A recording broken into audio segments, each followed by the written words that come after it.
Bonjour à vous, Betty Gagné, cofondatrice de Parents Tout Inclus, une ressource de formation spécialisée qui accompagne les parents dans la découverte du merveilleux monde des bébés et des enfants. Alors, on vous offre tout inclus de la grossesse à la vie de parents. Aujourd'hui, j'ai le goût de vous parler de l'endorphine. C'est une hormone spéciale qui jouera un rôle très important lors de l'accouchement. Alors, je vous écris ça ici.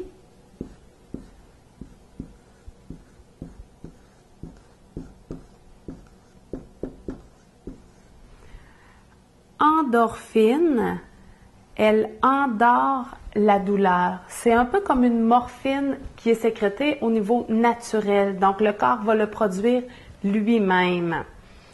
Mais juste avant, j'ai le goût de vous demander, est-ce que vous avez déjà ressenti la différence après vous être entraîné, après avoir fait du sport, après avoir le sentiment de bien-être, le sentiment d'un peu planer, d'être plus léger que l'on ressent dans le corps après s'être entraîné, après avoir fait du sport. Est-ce que vous avez déjà ressenti ça aussi, peut-être après un massage, avoir reçu un massage qui dure 1 heure et demie, parfois même 2 heures si on fait la folie. Alors, après avoir reçu un massage, on se sent un peu mou, on se sent un peu plus léger, on flotte un petit peu. Alors ça, c'est les effets de l'endorphine. On va le ressentir aussi, l'effet de l'endorphine, ce sentiment un peu de bien-être dans le corps après avoir fait l'amour. L'endorphine va être sécrétée dans le corps pour amener un état de bien-être et tout ça. Donc, dans différentes situations, cette hormone-là va être sécrétée.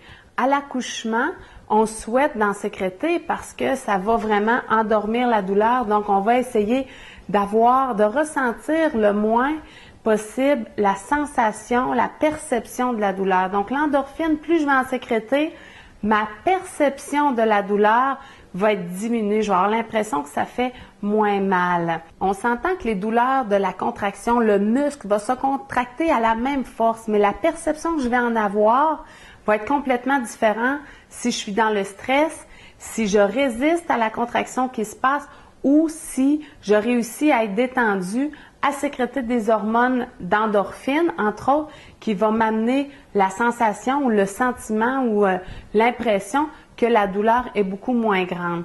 Donc, si vous êtes enceinte et que vous en allez vers l'accouchement, je suis convaincue que ça vous intéresse de savoir comment vous pouvez, si possible, réussir à sécréter le plus possible d'endorphine. En fait, j'ai une liste de 35 choses qu'on peut faire pour pouvoir augmenter la sécrétion d'endorphine.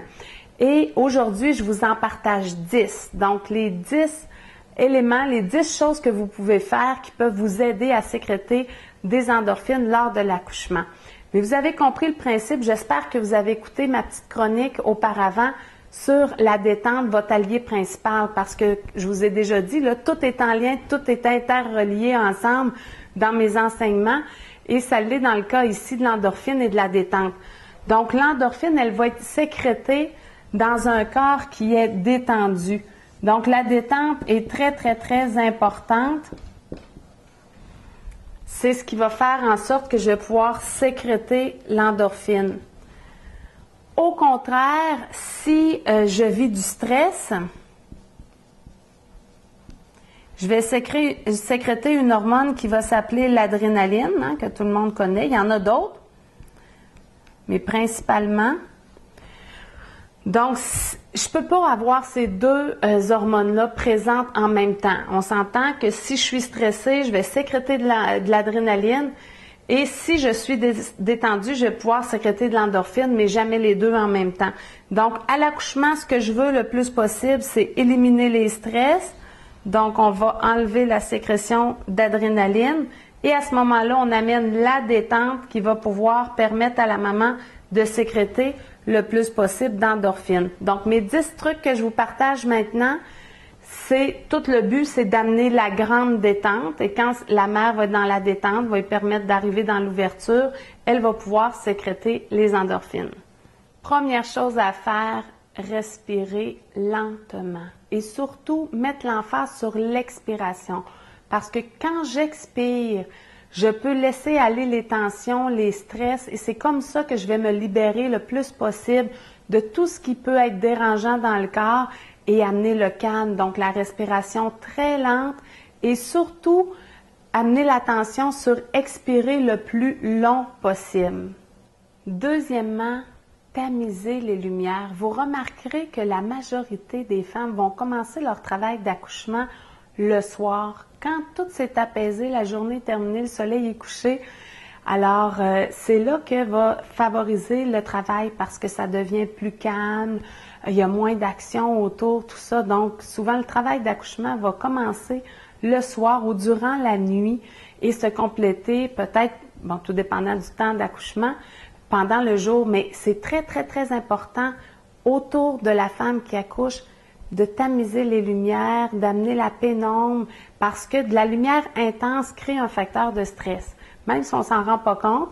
Alors moi, je suis toujours celle, quand j'accompagne les couples à l'accouchement, où je vais être le maître des lumières, je vais tamiser, fermer les lumières. On peut amener seulement la petite lumière tout près du lit, donc même tourner vers le mur. Ça peut être seulement la lumière de la chambre de bain qui est allumée, puis on laisse la porte entrouverte pour amener cette lumière-là. Et si on se retrouve durant la journée, on ferme les rideaux pour tamiser la lumière puis faire en sorte que la pénombre soit là. Ça va favoriser le travail, amener la mère à relaxer et favoriser la sécrétion d'endorphines. Troisième élément, le toucher. La femme qui accouche souvent va aimer être touchée, des mains aimantes, des mains qui sont calmes. On n'est pas obligé de faire beaucoup de choses, juste avoir la main qui est là. Ça peut être l'amoureux qui tient la main de sa conjointe qui est en train d'accoucher. Elle se sent pas seule, elle se sent entourée et ça lui permet de se sentir en confiance, de pouvoir se laisser aller. Si on continue dans le même ordre d'idée, le quatrième, on s'en va vers, on va utiliser nos mains aussi, mais on y va avec des techniques de massage. Donc, il y a vraiment des massages qu'on peut faire sur les parties du corps qui peuvent avoir plus de tension, plus de douleur. Souvent, les mères vont beaucoup apprécier faire masser le bas du dos, avoir des mains en contact avec le ventre. On peut aussi aller jusqu'à faire des points de pression. Donc, dans les cours, je vais aussi enseigner ça. Il y a des points de pression où on va créer, des points gâchettes. On va créer une douleur, une deuxième douleur, et ça va faire en sorte que ça envoie un message au cerveau. Oh, il y a une douleur, je vais sécréter de l'endorphine. Donc, on augmente la sécrétion d'endorphine en utilisant des points comme ça. Donc, on va utiliser le massage, les points de pression pour favoriser la sécrétion d'endorphine. Un autre élément qui peut vraiment vous aider, c'est la musique. Alors, vous écouterez parce que je vais faire une chronique spécifique sur la musique, mais le fait d'écouter de la musique qui me calme, qui me met dans un état de bien-être, alors ça va m'amener dans la détente et certainement me faire sécréter une bonne dose d'endorphine. Le prochain élément va peut-être vous surprendre un peu, mais il est très, très important. En fait, le sixième point, c'est de manger. Donc, il y a des fois des choses qui sont controversées par rapport à la nourriture, par rapport à boire aussi durant l'accouchement. Donc, dans certaines pratiques, on va vous demander, aussitôt que la mère est admise à l'hôpital, de ne plus manger, de ne plus boire. Et pensez-y, le fait d'avoir faim, c'est un facteur de stress. Le corps va réagir comme un élément stresseur et il va être en réaction, donc vont sécréter des hormones de stress pour essayer de réajuster ce qui se passe dans le corps. Alors, boire et manger sont des éléments très importants durant la grossesse, durant l'accouchement, c'est-à-dire. Est-ce que vous seriez capable d'aller travailler une bonne journée de travail sans manger, sans boire de toute la journée? Est-ce que vous iriez courir un marathon sans boire, sans manger? Alors, il n'y a aucune logique en arrière du fait qu'une femme accouche avec toute l'énergie que ça lui demande. Son corps a besoin de cette énergie-là. Donc, c'est important de manger durant l'accouchement. Là, je vous dis, c'est sûr que si vous êtes en pleine contraction, vous êtes à la maison, vous partez, vous vous en allez à l'hôpital, je vous conseille de manger léger parce que le travail, le corps va déjà travailler beaucoup pour les contractions, faire avancer le travail d'accouchement et tout ça. Donc, la digestion, on va pas surcharger le travail qu'il va avoir à faire là. Donc, allez pas vous taper une grosse poutine là avant de partir pour l'accouchement ou durant le travail d'accouchement. Par contre, c'est important de manger tout au long de l'accouchement, des noix, des barres tendres, s'amener des fruits. Je vais pouvoir le manger peut-être en très petite quantité, mais avoir toujours quelque chose que je peux manger et que mon corps ne ressente pas la faim. Ça peut être une grappe de raisin, j'en mange 3-4. Je continue mon travail, un petit morceau de fromage, une clémentine, un yogourt. Les gens vont amener des barres tendres, des noix, des fruits séchés. Donc, c'est beaucoup de choses qui vont vous amener de l'énergie qui ne surchargera pas votre digestion, mais qui va vous garder dans la détente et va aider votre corps au niveau de l'endorphine. Un autre facteur qui peut vraiment vous aider, le 7e cette fois-ci, c'est de se tenir loin des horloges et des montres. Une fois que vous savez que votre travail d'accouchement est commencé, c'est régularisé, que le travail est parti, je n'ai plus besoin de compter, minuter, regarder le temps de mes contractions. Parce que quand vous faites ça, vous êtes dans votre partie rationnelle. Vous êtes toujours en train de réfléchir. Et quand je suis dans cette période-là, dans cette place-là dans mon cerveau, je vais utiliser mon rationnel, ma logique et je suis beaucoup moins à la détente parce que mon cerveau, il est toujours en travail. Donc, on s'éloigne des horloges. Le temps que ça va durer, c'est pas important. À l'accouchement, je peux pas faire des règles de 3 en disant, bon, ça fait 2 heures, je suis ici, j'ai dilaté d'1 centimètre, il me reste 8 centimètres encore, donc il me reste 16 heures. Malheureusement, c'est pas comme ça que ça fonctionne, donc ça sert absolument à rien à surveiller le temps. À partir du moment où on sait que le travail est enclenché, on s'éloigne des horloges, des montres et on amène vraiment notre attention sur la respiration, s'intérioriser, prendre les contractions une à la fois et être en contact avec bébé, avec le travail qui se fait là. Le 8e, vous allez voir que ça va se faire pas mal toute seule. Le plus difficile, je dirais, c'est peut-être pour les conjoints d'en être conscients. Donc, si vous êtes au courant de ce que ça se passe comme ça va être facile ou ça sera pas déstabilisant, je dirais plutôt. Alors, le 8e, là, c'est important de diminuer le plus possible les conversations et chuchoter quand on parle à côté d'une femme enceinte. Donc, juste le volume fort, l'action autour, ça vient un peu comme déranger la petite bulle qui est en train de se faire. Donc, vous allez voir que tout au long du travail d'accouchement, la mère va devenir de plus en plus silencieuse. Donc, au début, elle va parler, la contraction arrive, elle prend la contraction en silence. Après ça, elle redevient. Et plus ça va aller, plus elle va rester dans une forme de bulle où elle sera plus beaucoup en contact avec les gens. Et ça, c'est bien parce que ça veut dire qu'elle est en train de se basculer dans cette partie-là instinctive. Elle n'a plus accès à son parti rationnel, donc elle réfléchit plus. Elle n'est plus là pour discuter, puis argumenter, puis donner une conversation.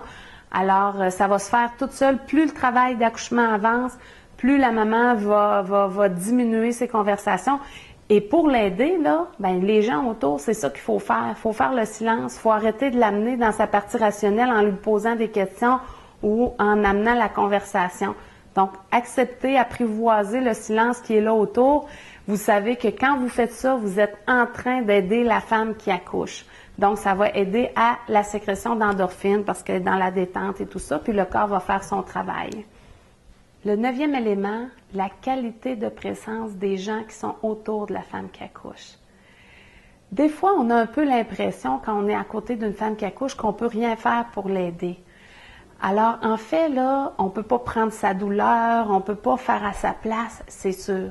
Mais si vous savez comment la qualité de la présence, quand on est à côté d'une femme qui accouche, peut faire la différence. Juste dans votre regard, elle peut aller chercher le besoin de détente, la confiance, la sécurité. Juste dans votre regard, elle peut aller chercher l'énergie qu'elle a besoin pour déployer, pour continuer ce travail-là qui lui est demandé. Alors, c'est important de pouvoir soutenir cette femme qui accouche et par votre présence de qualité, être toute là, va faire la différence dans son bien-être, dans la détente qu'elle va avoir et la sécrétion d'endorphines. le dernier, le 10e que je veux vous partager aujourd'hui, il s'agit de accepter ce qui se passe, le travail qui est dans votre corps, les sensations qui sont là.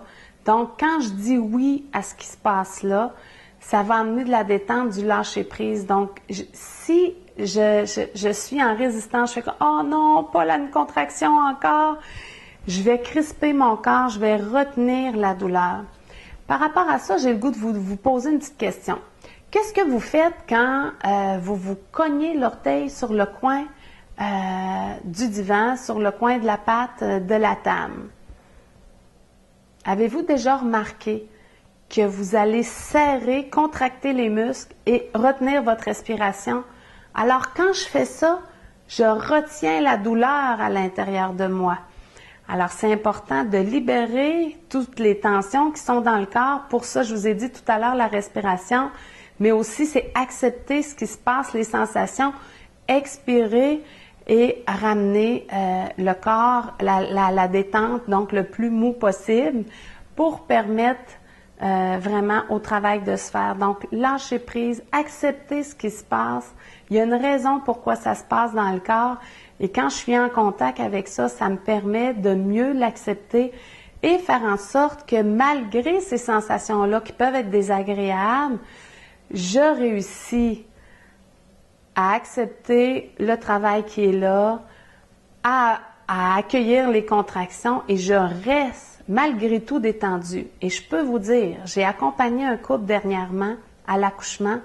La mère est en travail actif, elle a des contractions, beaucoup d'intensité, mais on l'aide à rester focus, puis elle est vraiment bonne, elle est super bonne, elle prend les contractions une à la fois, accueille l'intensité, respire bien, puis là, elle ne nous parle plus, elle est dans sa bulle. Et vous savez ce qui s'est passé? Elle s'est endormie entre 2 contractions. Et c'est pas parce qu'elle est trop fatiguée qu'elle en peut plus, c'est parce que les sécrétions d'endorphine étaient là, alors ça nous apaise. Et elle était tellement dans le moment présent que ça lui permettait, en 2 contractions, si elle avait 4 minutes de pause, d'être tellement détendue que tout à coup, là, elle était là, oh, j'ai cogné, tu sais, c'est comme j'ai cogné un clou, là, je me suis vraiment endormie. Alors oui, c'est possible de dormir entre 2 contractions et c'est vraiment l'effet de l'endorphine. Tout était là, elle était vraiment, vraiment bien préparée, puis en contrôle de ce qui se passe, bien détendue et c'est génial ainsi, c'est vraiment merveilleux à voir. Alors vous savez, tout est possible. Il y a plein de choses que j'aimerais vous dire encore, mais dans le contexte, on s'arrête ici. Au plaisir, à bientôt.